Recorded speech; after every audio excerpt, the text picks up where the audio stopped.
Assalamu alaikum, everyone. Hope you're all doing well. Alhamdulillah, we are getting deeper into the month of Ramadan, and we are at night number 10 with hadith number 10 tonight. Alhamdulillah. So we are breezing along here. Before we begin today's session, there was a special request. It was a brother from our community. His name is Abdul Rashid Mayman, and his mother passed away, Saira Mamdani. So we'll start with just a small dua for her.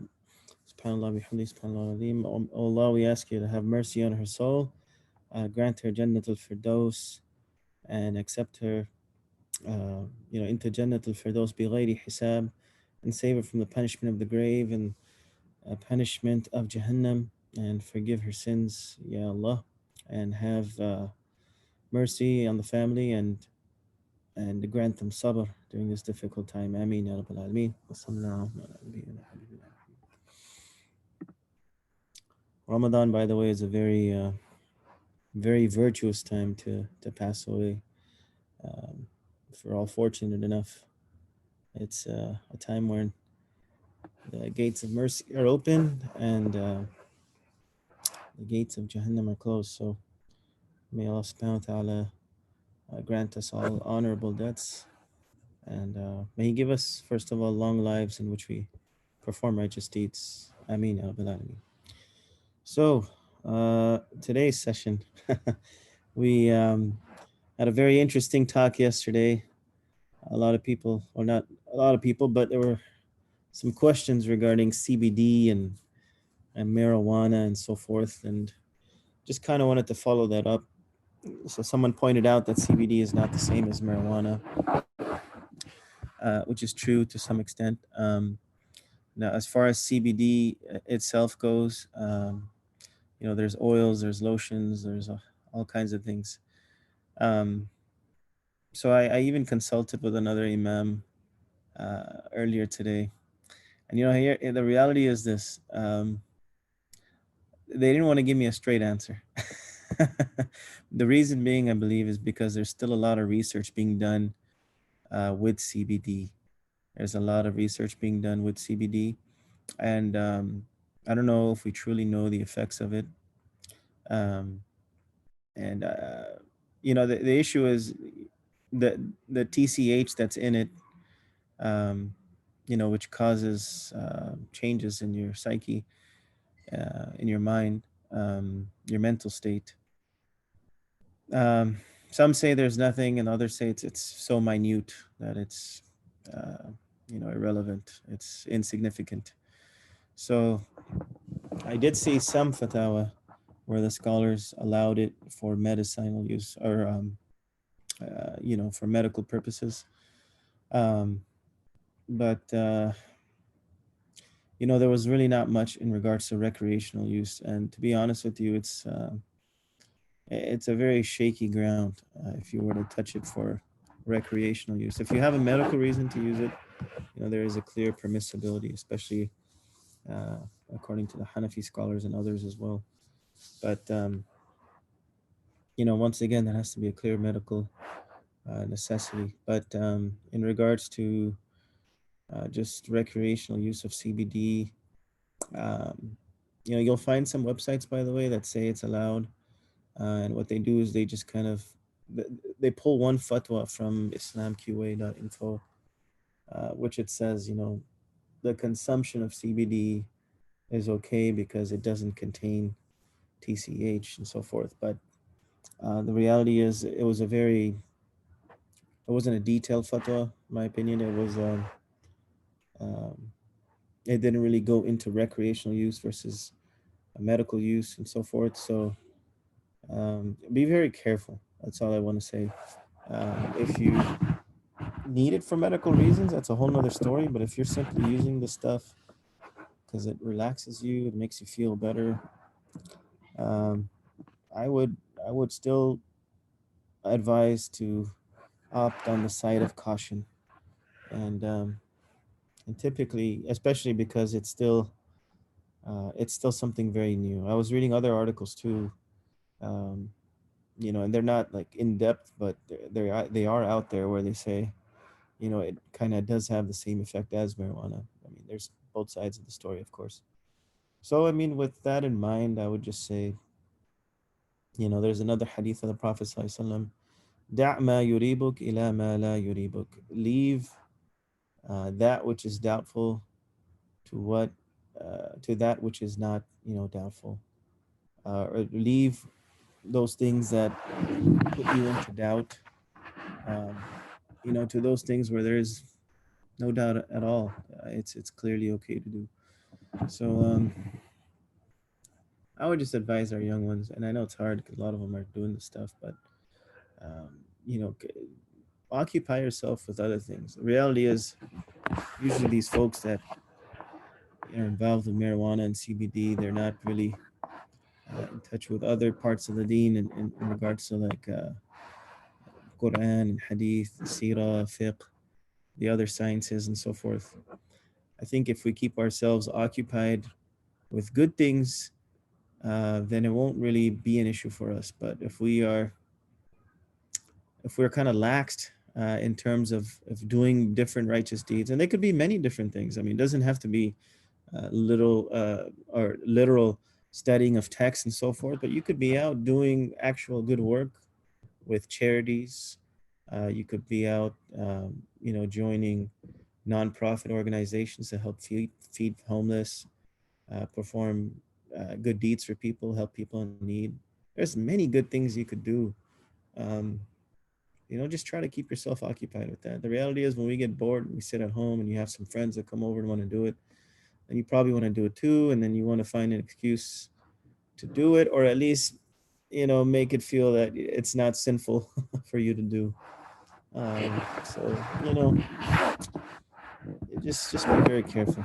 And there are websites out there that, some of them say that they're halal. In fact, if you Google CBD halal or haram, the first thing that pops up is CBD is halal. And it's not from a scholarly site, by the way. It's a site that sells CBD products, so-called halal CBD products. So, I mean, I'll leave that up to you guys, and whatever makes you feel comfortable. If you truly feel it benefits you in a medical way, and you have medical reason to use it, then obviously there's no harm in that. But for recreational use, yeah, between you and Allah, inshallah, it's something very new. But I personally wouldn't do it. That's just me. Um, I try to stay away from these types of things. There's really not much benefit in there. Um, I find comfort and happiness in a lot of other things. So, but I'll leave that final choice, of course, as always. It's always with you. No matter what any imam tells you, the final choice is with you, because we each one of us will be accountable to Allah subhanahu wa ta'ala alone. We won't be going with anyone, not neither our father or mother, or even your imam or sheikh. You'll be in front of Allah subhanahu wa ta'ala, accountable for what you did, yourself. But may Allah subhanahu wa ta'ala guide us to the best decisions. May He keep us on a straight path. May He protect us from trials. May He protect us from the temptations around us, the trends around us, especially if they are not those that are pleasing to Him. I mean, so in regards to today's hadith, I had to relate it somehow, right? So, hadith number 10. The Prophet sallallahu alaihi wasallam mentioned, and Omar will put it on the screen in just 1 second. لا ضرر ولا ضرار. لا ضرر ولا ضرار. Do not cause harm or return harm. So you shouldn't. And by the way, this hadith here, recorded by Imam Ibn Majah, by the way, Sunan Ibn Majah. Um, this hadith here, actually, the scholars use one of the proofs to prove that drugs of this nature, like marijuana and other harmful things, are impermissible because they cause harm. So you should not harm anyone, and you should not receive any harm too from things that you take or ingest, whatever the case may be.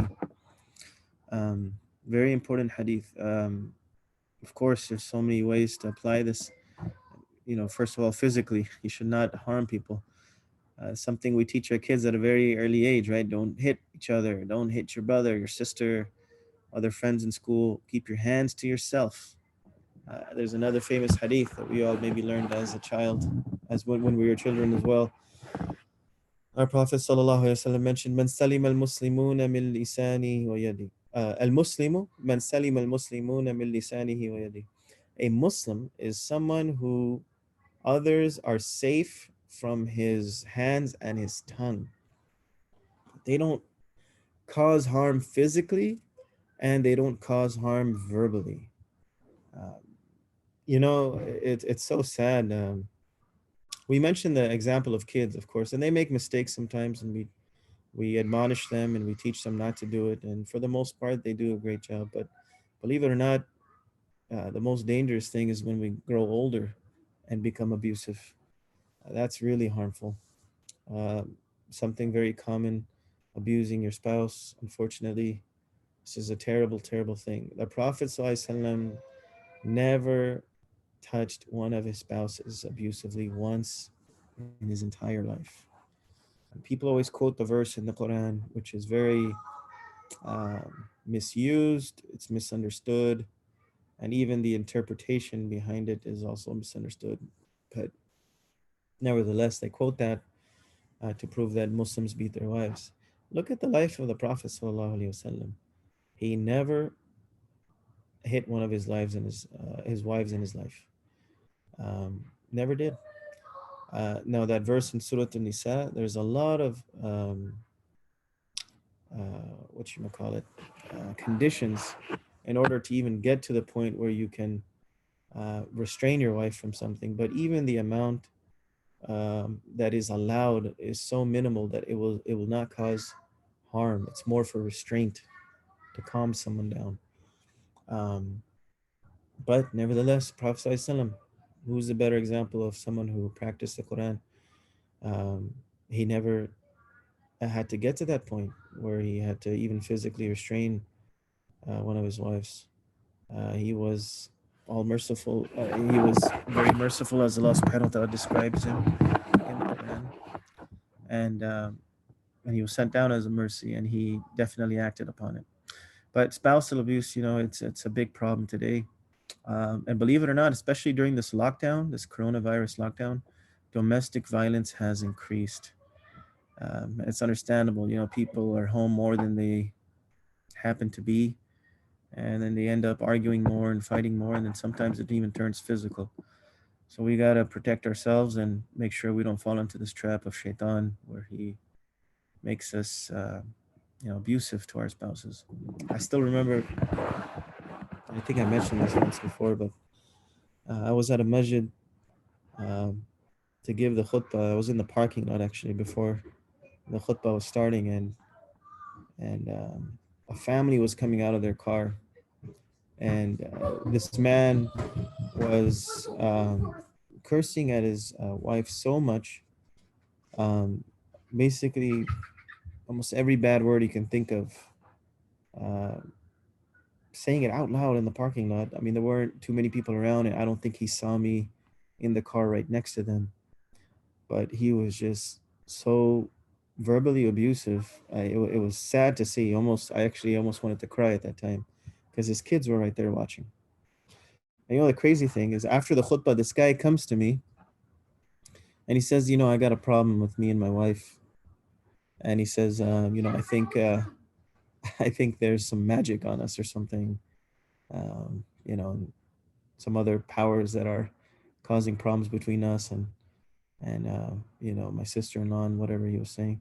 But he didn't want to really admit anything himself, that he was doing anything wrong, right? And this is a big problem. A lot of times people have problems with their spouses. They want to blame it on black magic. They want to blame it on the evil eye. They want to blame it on something else. Look to yourself. How much are you restraining yourself from abusing your spouse? How much effort are you taking not to scream or not to say something foul to her or him? It could go both ways. It's something we all really got to think about. Um, it really takes a strong person to withhold that and keep those words back. So let's all try to be strong, inshallah, and ask Allah subhanahu wa ta'ala for strength, because this is something that really ruins households, it ruins communities, society at large. When the health of the household is not there, it's not healthy, not sound. So it's very important that we exercise restraint in this matter.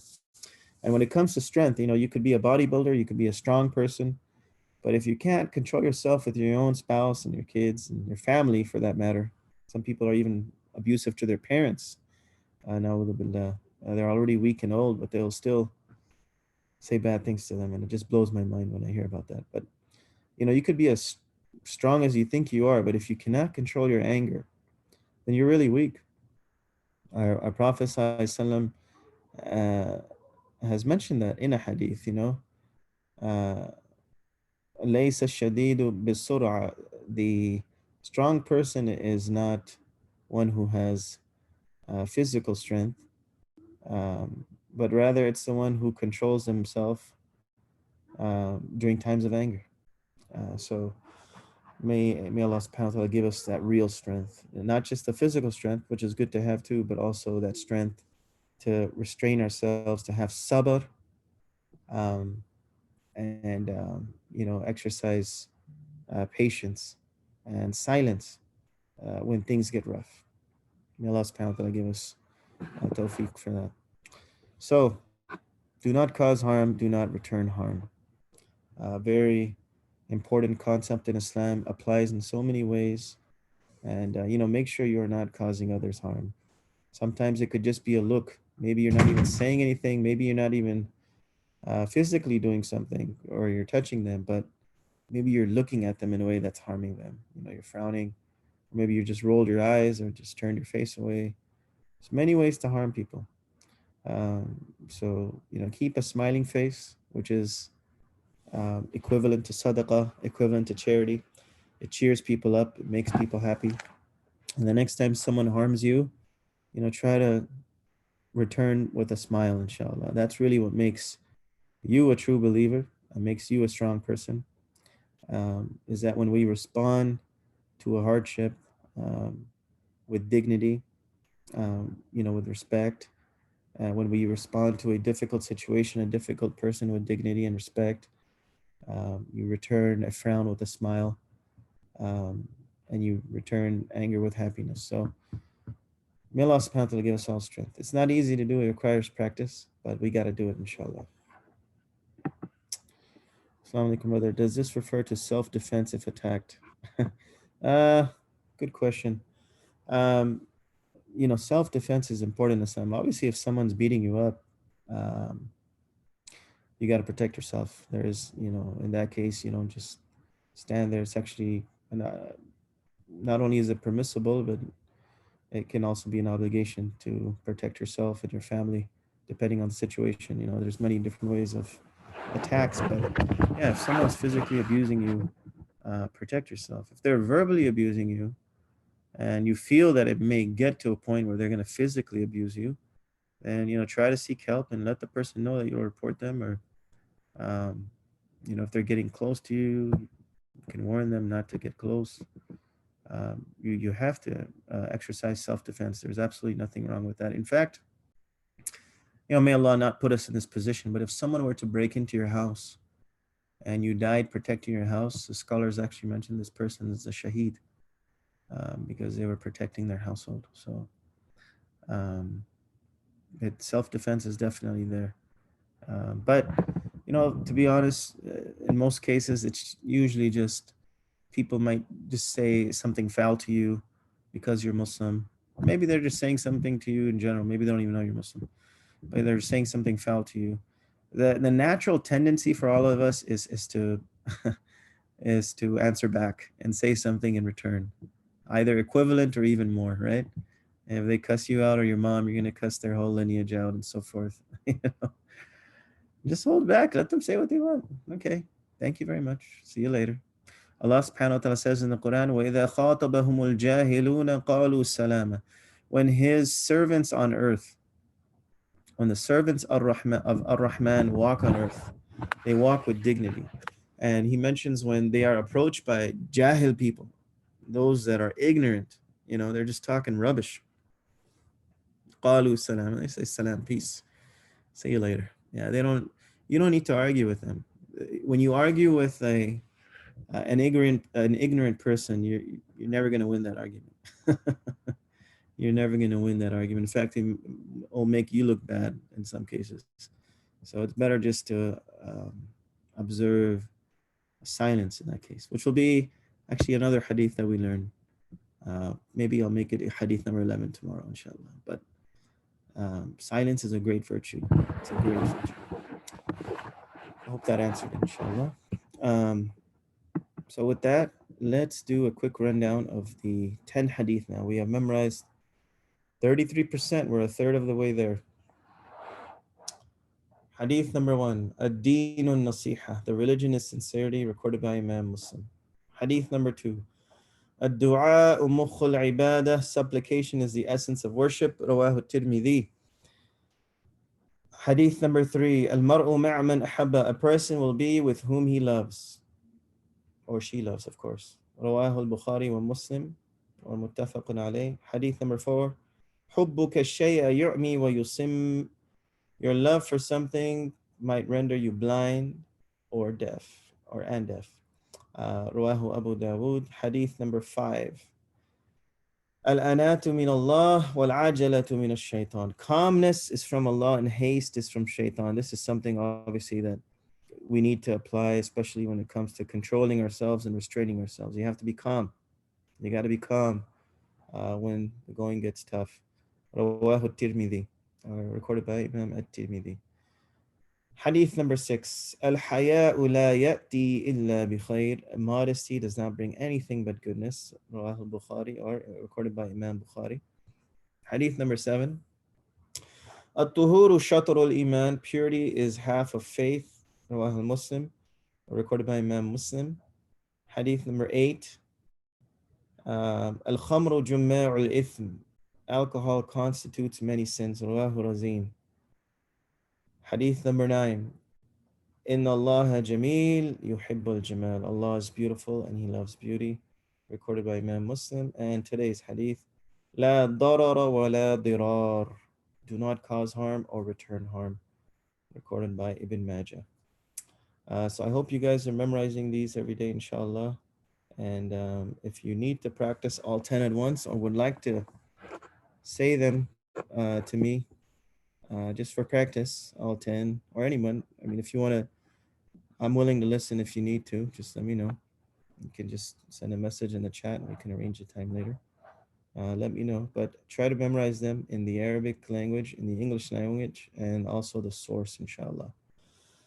So I hope it's going well for you. I hope the month of Ramadan is going well for you as well. I know we're all stuck still in our houses and we don't really have guidance yet from the state of California as far as when things can start opening up again. But from what the governor recently said, hopefully it's sooner rather than later. May Allah subhanahu wa ta'ala keep you all safe and on the straight path. And we'll see you tomorrow night, inshallah, at the same time with hadith number 11. Wa jazakumullahu khairan. Wassalamu alaikum wa rahmatullah. Oh, actually, I think I forgot. We're interested. Okay, never mind. I think we're supposed to do a dua at the end. So let's do end with the dua, inshallah. I will send this dua to you in the group chat, inshallah. Subhanallah wa bihamdihi, subhanallah al-azim. اللهم صل على محمد وعلى آل محمد كما صليت على إبراهيم وعلى آل إبراهيم إنك حميد مجيد. اللهم بارك على محمد وعلى آل محمد كما باركت على إبراهيم وعلى آل إبراهيم إنك حميد مجيد. يا مقلب القلوب ثبت قلوبنا على دينك. يا مصرف القلوب صرف قلوبنا في طاعتك. يا ذا الجلال والإكرام. وصل اللهم على نبينا وحبيبنا محمد وعلى آله وصحبه والتابعين. The du'as we made today, these are du'as that the Prophet ﷺ would regularly make. Um, O Allah, the one who controls the hearts, the one who can turn a heart in any direction, turn my heart and actually strengthen my heart on your deen, Islam. And Ya Musarrif al Qulub, same way, oh, the one who turns hearts, who controls the direction of hearts, turn my heart towards your obedience. Uh, so make me an obedient servant to you.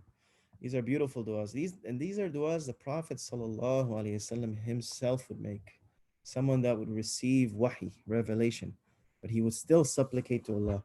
So this just goes to show that, all of us, we need to supplicate. No matter how strong you think you are, we are nothing without the help of Allah subhanahu wa ta'ala. We are nothing without supplicating to Him regularly. So we'll send these du'as to you, and be sure to learn them and use them in your prayers as well, inshallah. Jazakallah khairan. Assalamu alaikum.